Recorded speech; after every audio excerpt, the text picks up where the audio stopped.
I spent years respecting my ex's choice to wait until marriage, but as soon as we broke up, she slept with some older guy from work, and now that she's not waiting anymore, she suddenly wants me back. I, 23M, met my ex, 21F, 3 years ago.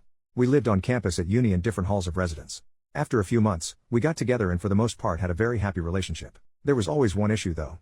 My ex grew up in a very religious home. Her father is a pastor. She has been open with her family that she does not share their faith. They weren't happy about it but accepted that she has to make her own choices on that.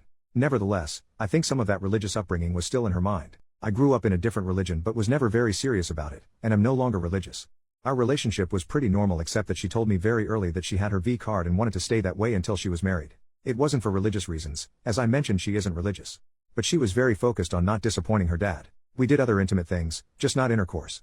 I never had much luck with girls growing up, and going into the relationship I had my V card. And I still do, at least if you classify having your V card as never having gone all the way. Anyway, I was becoming more resentful of the fact that everyone I know was having normal intimate relationships and we weren't. I couldn't understand why she didn't want to have a full intimate relationship, though of course I never pressured her about it. I felt that while I was at uni, and pretty broke, getting married was something for the future. Last year, I was in my last year of uni and she was working in her first professional job. Her degree was shorter than mine, so she finished uni first despite being younger than me. She was talking a lot about all these successful guys she met at work, which did make me feel lesser as I was still a broke uni student. Coupled with her still not wanting a full intimate relationship, it did make me feel more resentful. We had some arguments about it and after a while I felt that I should end the relationship as we wanted different things and our lives were on different paths.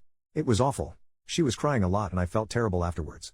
Anyway, it has been nearly 6 months since we broke up. We haven't been in touch at all for most of that time. I have not been involved with anyone else in that time, as I was 100% focused on finishing my degree. I have finally finished uni and am about to start my first professional job. She recently got in touch again and asked to meet up. I was hesitant, but decided we had so much good history that I should hear her out. She told me she's been missing me terribly these past 6 months. That she thinks she wants to get back together, and is open to having an intimate relationship now. I asked her why now? What changed? And she looked uncomfortable. After a little prying, she said she had a short-term fling with one of the older guys at work while we were broken up. Which of course was fine as she wasn't my girlfriend anymore. Anyway, she said he persisted with her until she started being intimate with him. She ended it with him recently. She was clear that it was consensual, but that the guy was very persistent with pursuing sex with her. I was gutted. I couldn't understand why she'd make me wait all those years, but was fine doing it with some new guy she'd only been seeing a short time. I asked if the reason she was open to having an intimate relationship now is because she doesn't have her V card anymore. She said yes. I asked her to give me some space to process all this. I'm conflicted and would love some advice on this. I have missed her a lot and still have strong feelings for her, but at the same time it feels like I was strung along for years. It's hard to put my finger on why I don't want to take her back. Everything logically makes sense for us to get back together. I'd even get to finally have an intimate relationship with her. But I feel awful about this whole thing and don't want to ignore those feelings. Update, 8 days later, hello again. I appreciate people taking the time to comment on my last post.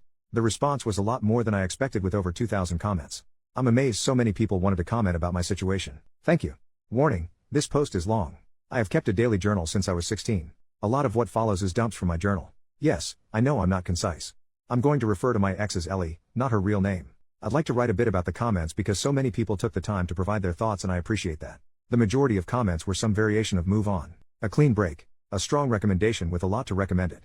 A minority said give her a chance and see how it goes. Plenty calling me a jerk for ending it because I wanted sex in our relationship, or for being obsessed with her virginity. That I dumped her because she wouldn't put out. And quite a few saying my breaking up with her made her feel like sex is necessary to keep a guy and that it drove her heartbroken into the next guy's bed. There were a few she's pregnant comments. Not that I know of, it's not impossible but if that happens it won't be anything to do with me. The dude saying I should screw her and leave her, or worse, seriously some of you guys need a hug, or a psychologist. No. I would never use her like that, no matter our past. Ellie and I were a loving couple for years. That counts for something even after we broke up. Feeling hurt doesn't justify using her, or anyone else for that matter. As for comments that I have some hang up about taking her virginity, my issue when together was that we weren't having sex in our relationship, not whether she was a virgin or not. Her being a virgin was her reason for being abstinent, but wasn't directly an issue either way to me. If she hadn't been a virgin and wanted to be abstinent I would have been in the same situation. The title of my last post was not great really. I broke up because we were not having sex, not because she was a virgin. Bear in mind, for 3 years Ellie had everything she wanted from our relationship. Boyfriend, love, affection, loyalty, support, and a guy who respected her wishes to be abstinent. While she got 100% of what she wanted, for me there was a big element missing. And there was no way to reconcile that. Either we were having sex or not having it. Sex requires both to say yes and that wasn't going to happen. With hindsight I should have ended the relationship early on, when Ellie first told me she wanted to not have sex until marriage. When we got together I was a naive 19-year-old who had never had a girlfriend before so I kind of went along with things because I really liked her and got along with her so well. I fell in love with her and then kind of felt stuck in a relationship that wasn't what I wanted. I've learned from this and won't make that mistake in the future. I want to make active, not passive choices in future relationships. To not just go along with things because that's what the other person wants. Our views about sex in our relationship were not compatible, so I ended the relationship rather than waiting any longer hoping she'd change her mind. It was scary to take that step and I put it off for way too long, because I didn't want to hurt her. But I couldn't stay in the relationship just for her, I had to also consider myself too. My mistake was waiting so long to get to that point. I regret that as it caused her more hurt than if I'd ended it early on. Many of you say that sex just isn't that important. But for me it is, at least as part of a relationship. You can disagree. That's fine. Some people are fine being in no sex relationships. No judgment from me, but that's not what I want. Some people took issue with me saying I felt she strung me along. On reflection, that's fair. Ellie was clear to me about wanting to not have sex until marriage. I foolishly stayed way too long hoping she'd change her mind one day. She didn't. That was my mistake. I strung myself along really. She never led me on in any way. It hurt to learn that she had sex with the next guy relatively quickly after I waited so long. But she is my ex, so that is not my business anymore. She is allowed to change her mind. She can have sex, or not, with whoever she chooses. I don't get a say in that.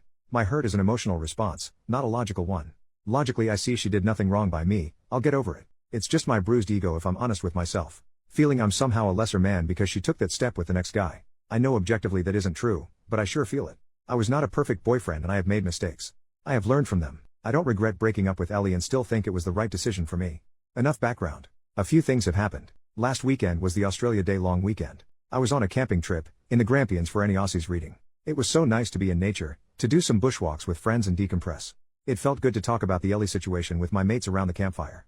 Most of them knew Ellie pretty well from our years together and they had a range of views, just like the commenters on my post.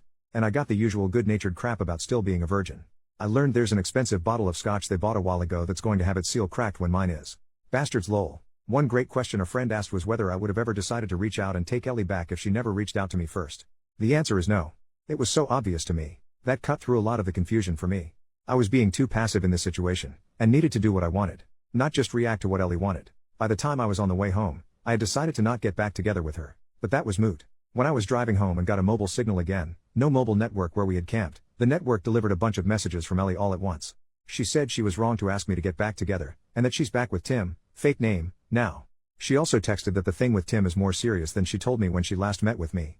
She apologized for misleading me about her and Tim's relationship. If you remember, she called it a fling before. She asked if we could meet to talk about it. I was not happy so I just texted back no. Not very mature of me but I wasn't in the mood to hear more about all this. And I was surprised and pissed off that she lied to me. That seemed very out of character for her. She tried calling me but I didn't want to answer. She sent another text saying Tim and I had a fight. I shouldn't have come to you. And finally I'm sorry. When I got home, I was an idiot and let my curiosity get the better of me. I looked up Tim online. His real given name is uncommon so it wasn't hard to find. Found him on LinkedIn which gave me his full name. Ellie is one of his connections and he works at the same firm so I was confident it's him. He's a director at their firm, one level below partner. He also has pics on Insta. Lots of posts about his adventures around the world at various events and exotic places, as well as shots with an expensive looking car. A few photos of him with Ellie with their arms around each other in Singapore in November. I guess that confirms it was serious. He wouldn't have public pics with her for a casual fling. All that just made me feel bad. No good comes from comparing myself to my ex's successful boyfriend. Ellie is not my girlfriend and I'm not in competition with Tim. So I won't do that again. My ego's bruised enough already. I have been living a very frugal life my whole time at uni, aka poor as heck, so I know I can feel inferior when I see people with wealth. That's another me problem to sort out. Anyway, all that was on Sunday afternoon and evening. On Tuesday evening, Ellie knocked at my door. She said that she knows I didn't want to talk to her, but she felt bad about everything and hoped I would to let her explain herself, clear the air, then I'd never see her again if that's what I wanted. I let her in. I was not happy with recent events but figured I might at least get a clearer idea of what's going on. It was a long, heavy conversation over 4 hours but here's the gist as I remember it. When we broke up she was devastated. She said it took a couple of months before she started to feel a bit better. She missed me constantly and wanted to see me the whole time, but when I ended it we agreed to keep apart and heal. In September, she met Tim at work. He manages a different team, she doesn't work for him. She said he was very charming and attractive and showed almost immediate interest in her. They got to know each other and he asked her out. She was worried it was a rebound but felt so much better getting his attention that she went along with it.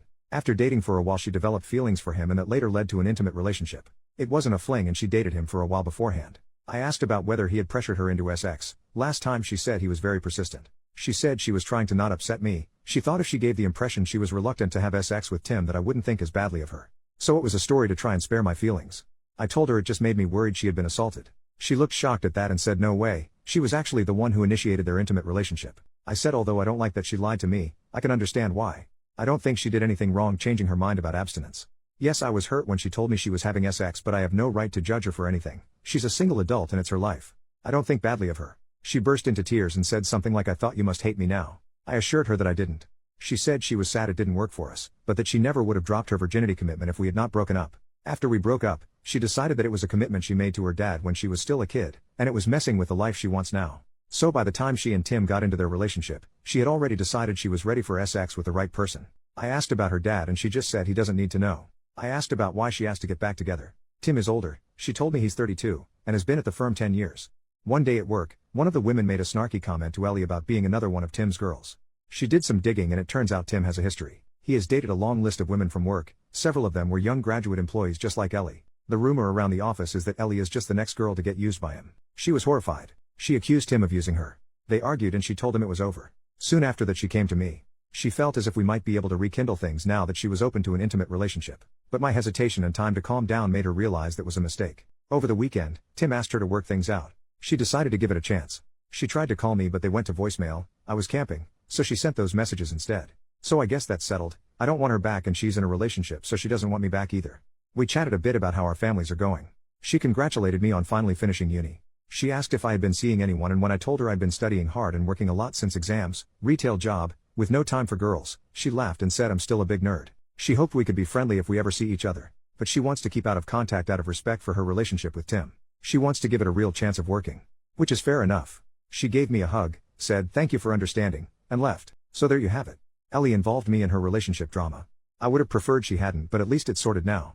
I'm glad I paid attention to my feelings and took time out to consider things, as it could have been very messy if I had taken her back. Trusting my gut has been the biggest lesson for me in all this. I still care for her despite recent events. It seems like she is dealing with a lot of complicated things between her new relationship and work gossip. I wish her well and hope she will be happy, whether it's with Tim or not. She was my first love and I expect I'll always have warm memories of her. But I am clear now that I don't want her back. She is my past and I want to look forward. Well, this has become an essay. Tutors at uni always told me I was too waffly in my writing. Well, screw those guys, I'm not a student anymore. I can now focus on launching my new career with no distractions. I've worked so hard for so long to get here. My new job starts on Monday. It's going to be so great building actual real experience my new profession, not just endless theory. I'll be earning much better money, no more student poverty, and I've got graduation in May to look forward to as well.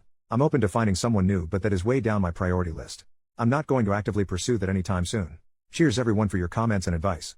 Edit, the next day, okay, you've convinced me. Today I blocked Ellie on everything. Since we agreed not to be in touch again, that shouldn't matter, but if she doesn't stick to that agreement, for example if she and Tim split or fight again, then it won't be easy for her to contact me again. I thought it was a petty thing to block someone, but in this case you've convinced me that it's a way to take control of the situation. With luck I won't hear from her again, and if I do, like if she knocks on the door, I'll remind her of our agreement and shut her off. Time to stop being passive and take charge of my life, a life Ellie will not be part of. Second update, 5 months later, bumped into Ellie again. My old throwaway got blocked so I had to make this new one. I learned a lot through that experience and believe that I'm a little less naive than I was. Many of you said I would see Ellie, now 22F, again. You were right. There was some confusion in comments previously about dates of graduation and work. I'm an Australian living in Melbourne. University here runs from late February/early March to November each year. Our summer holidays are in December to February. Graduate intakes into companies are usually in February each year. If you recall from my previous posts, my ex Ellie and I mutually agreed to be no contact after some drama on her part. At the urging of Redditors I also blocked her to help maintain no contact. I've been working since February as a graduate engineer and it's been everything I hoped it would be. I'm meeting amazing smart people, learning so much every day, and am finally earning a salary after years of being a broke student. Having a little money in the bank and being able to afford to do things like eating out is such a nice change. When I finished uni in November, I moved in with my brother temporarily. He'd just broken up with his ex and needed help with his rent. That's where I was living when Ellie last came to see me. He found a new housemate, and since his place was on the wrong side of the CBD for my job, I moved into a share house in the southeast of Melbourne. The place is a bit run down but the rent is reasonable, by insane Melbourne standards, and there are lots of pubs, bars and restaurants nearby. The location and my housemates have been great. I'm seeing someone. I'll call her Olivia, not her real name. She's the sister of one of my housemates. We met when my housemates and I had a barbecue and she dropped by. We got talking and were still talking hours later until everyone else had left. Her brother told us to shut the hell up so he could get some sleep, haha. I asked her out that week and we've been close since. My housemate, her brother, has been making fun of us ever since, including more than a few crude jokes when she stays over. We agreed to be exclusive 6 weeks ago so it's still quite new. She's so cool. And smart. And gorgeous. The chemistry was instant and intense from the moment we met. We just click so well. It's such a great time when we're together. Olivia is an accountant at a big firm. One of Olivia's workmates was having a party last month. She asked me to come to meet some of her work friends. We went inside and Olivia introduced me to the woman who hosted the party, her workmate Jess. There would have been maybe 40 to 50 people there. I didn't know anyone but Olivia. At one point I offered to grab more drinks. The kitchen was in a separate room. As I was getting them, a guy asked me to pass him a beer from the fridge. I introduced myself and he said, "Hi, I'm Tim," fake name from my last post. He actually said his unusual name. We chatted a couple of minutes about our jobs and how we know Jess. Then I just said nice to meet you and returned to the group. I didn't recognize his face as I'd never met him before, but it was definitely Ellie's Tim, his job and firm lineup. And he looked in his 30s, a bit older than most people at the party. Neither of us mentioned Ellie when we were talking. Later on I asked Jess how she knew Tim. She said she used to work at the same firm as Tim, also where Ellie works, but she moved to another employer, where Olivia works. Despite living in a city of 5 million, it's still a small world. On the tram ride home I must have been quiet because Olivia asked what was on my mind. I said that Tim guy at the party was, or maybe still is, my ex's boyfriend. I said I didn't think he knew who I was, or if he did he didn't say anything. That prompted me to share some history about me and Ellie. Olivia was wide-eyed and said, "You never told me you were a virgin." Then she laughed and said, "Well, we took care of that." She asked if I had any feelings for Ellie and I truthfully said no. I dealt with all that months ago. More recently, there was a formal charity dinner that Olivia was asked to support. Her employer was a sponsor of the event. She was keen to show me off. We were at a table with a bunch of her work colleagues. Nice people. One of her work friends was so excited to meet me, and Olivia can't stop talking about you. That made me feel really good. After dinner a few of us were chatting and I got a tap on the shoulder. I turned around and to my surprise it was Ellie. Tim was with her. It was so weird to see her again. Tim said he remembered meeting me at that party but never made the connection to Ellie until just now. She must have told him about me. Ellie looked very different. She had lost a lot of weight and was very slim. The tight red dress she was wearing made that obvious. Her dad would not approve. Not that she was ever overweight, but I'd never seen her that thin before. She was immaculately made up with what looked to my ignorant eye like expensive jewelry. She'd changed her hair too, now blonde instead of her natural auburn. She looked like a sleek rich girl, not the poor pastor's daughter I remember. Don't get me wrong, she looked amazing, but she looked like a different person. I know it was a formal event so we were all dressed nicely, but this was a major transformation. Despite her glam looks, when I saw her I didn't feel anything for her. Just nothing. Ellie said she was so glad to see me and she had some news, holding out her hand to show a diamond engagement ring. I know nothing about diamonds but it looked pretty big and expensive to me. I offered my congratulations to them both. Just then Olivia walked back over. I introduced her to Ellie and Tim. Olivia put her arm around me and Ellie's smile seemed to kind of freeze. I didn't really know what else to say, so I just said nice to see you again and wished them all the best for the wedding. Tim walked off and Ellie just sort of stood there a moment. It was awkward. Later on, as we were leaving, Ellie was staring at us as we walked out. Olivia said later that I think she still has a thing for you. I said it doesn't matter. Anyway, cut to a few days ago. My brother messaged me saying Ellie stopped by looking for me. Yes, Reddit, you were right. He knew to not share my new address with her, so all he said is I'd moved out. Next day I received an email from an address I hadn't seen before. It was Ellie. No acknowledgement that she was breaking our agreement to be no contact. No mention she stopped by my old place. It said it was so great to see you again, I've missed you and that girl you were with is pretty, how serious is it? And telling me she and Tim have big plans for their wedding next year and she hopes I can come. I was annoyed because she is trying to make her life my business. Again. Despite promising no contact. Even going to the trouble to make a new email address to get around me blocking her. I showed Olivia the email and she rolled her eyes and asked me to think about why my ex would send me that. Why indeed. Olivia is great at cutting through bullshit and reads people way better than I do. Ellie can't have me back. I'm in a relationship now plus she's engaged, and it's not like I would go to their wedding. Who goes to their ex's wedding? It wouldn't be right. I don't know why she's trying to contact me, but I can guess that she wants to use me for emotional support again. Or maybe things are rocky with Tim, who knows? Whatever she wants, it's not happening. She has family and friends, she can talk to them. I deleted the email and blocked the address without replying. Ellie promised she'd keep out of contact and just couldn't help herself. I still intend to keep my word, no contact, even if she doesn't. I've also set up a filter to send any email containing her name to the bin. Olivia and I had a talk after that. I asked if she was concerned about the Ellie thing but she said no, she's not worried, she didn't get serial killer vibes from Ellie. I'm glad none of this has put her off me. So nothing too dramatic but it does prove you guys were right, Ellie could not contact me despite promising to do so. I was able to sidestep her much more easily than last time. Ultimately this is a good news story. Life is so great right now. I've got a cool new girlfriend, a fun place to live and a new career I love. It has been easy to leave Ellie behind.